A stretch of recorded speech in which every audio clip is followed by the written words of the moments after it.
오늘은 더불어민주당 창당 70주년이 되는 뜻깊은 날입니다. 더불어민주당 70년의 역사는 대한민국 민주주의 역사 그 자체였습니다. 국민과 함께 독재 정권을 이겨내고 부정부패를 척결하고 내란을 극복했던 민주주의 승리의 역사였습니다. 행동하는 양심, 깨어있는 시민과 함께 어깨를 걸었던 동고동락의 역사였습니다. 희생과 헌신으로 더불어민주당 70년 역사를 만들어주신 국민과 당원 동지들께 깊이 감사드립니다. 더불어민주당은 창당 70주년을 맞이하여 당원이 주인되는 당원주권 정당으로 거듭나겠습니다. 국민과 함께, 당원과 함께 100년 정당 더불어민주당의 역사를 힘차게 써내려가겠습니다. 국민과 당원의 손을 잡고 민주주의가 꽃피는 정의로운 대한민국, 다 함께 잘 사는 풍요로운 복지국가, 평화와 번영의 한반도를 만들어 가겠습니다.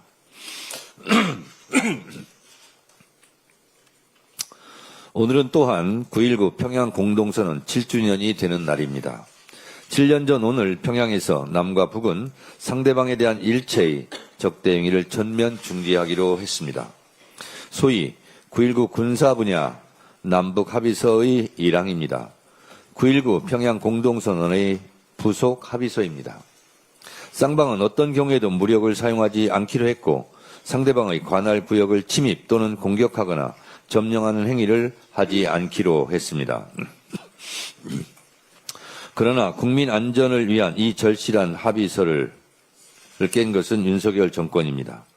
2023년 11월 윤석열은 9.19 군사 합의의 일부 효력을 정지시켜 군사 분계선 일대에서의 대북 감시 정찰을 재개했고 북한도 9.19 남북 군사 합의에 구속되지 않을 것이며 남한과의 어떤 합의도 인정할 수 없다고 밝혔습니다. 남북 모두 자제하고 서로 양보해야 할 것입니다.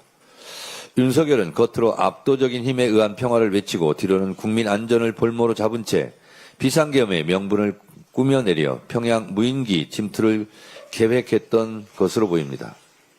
오랜 대화, 신뢰관계를 통해 이런 평화 합의를 오직 자신의 권력, 안위를 위해 깨버린 것입니다. 대화 협력 없이는 평화도 미래도 없습니다. 이재명 대통령은 대북 확성기를 철거했고 심리전 방송도 멈췄습니다. 북한의 핵과 미사일 동결, 축소, 비핵화로 가는 현실적인 3단계 북핵 로드맵도 제시했습니다. 다시 시작해야 합니다. 민주당은 한반도 평화를 위한 이재명 대통령의 노력을 적극 지원하겠습니다. 무엇보다 국민 안전을 위한 9.19 군사 합의의 복원이 시급합니다. 민주당은 남북관계의 새로운 해법을 찾기 위해 최선을 다하겠습니다. 남북 간 군사적 대결을 막고 국민 여러분이 체감할 수 있는 평화를 만들어 나가겠습니다.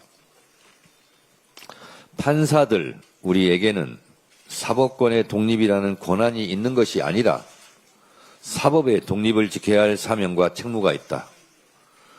서울중앙지법 송승용 판사가 조희대 대법원장에게 지난 대선 국면에서 이재명 대선 후보에 대한 이례적인 전무후무한 파기환송에 대해서 유감 표명을 해야 한다. 그리고 내란을 재판하고 있는 지규현 판사에 대해서 윤리 감사한 것을 공개하는 것이 마땅하다고 일침을 가했습니다. 재판부의 판결이나 선고가 되고 나면 그것은 공공재로서 당연히 절차와 내용은 시민들의 평가 대상이 될 수밖에 없다는 것입니다. 조희대 대법원장은 왜 이런 명문의 말을 못합니까? 송승용 판사가 말하고 있듯 왜 그때 그렇게 이재명 후보의 선거법 파기환송을 번개꿀에 콩 고먹듯이 빨리 해야 했는지, 지금도 같은 생각인지 입장을 밝혀야 한다고 생각합니다. 이 외에도 몇몇 법관들이 소시 있는 목소리를 내고 있습니다. 판사 내부 구성원들이 주장에 귀 기울이시기 바랍니다. 민주당의 법안 발의와는 별도로 내란 사건 재판을 맡고 있는 형사 합의 25부의 법관 증언과 일반 사건 재배당을 검토하겠다고 뒤늦게 말하고 있습니다. 조희대 대법원장에게 묻습니다. 왜 진작 내란정당 재판부를 만들지 않았습니까?